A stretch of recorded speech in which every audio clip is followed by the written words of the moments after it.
دادن آزادن پای پرچم سرخه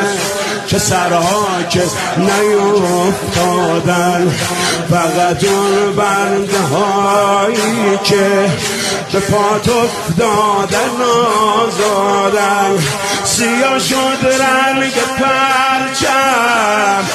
الان یا اهل العالم خدا گرفت به ماتم محرم شد محرم آقا جانم یاد جسم بی کفنه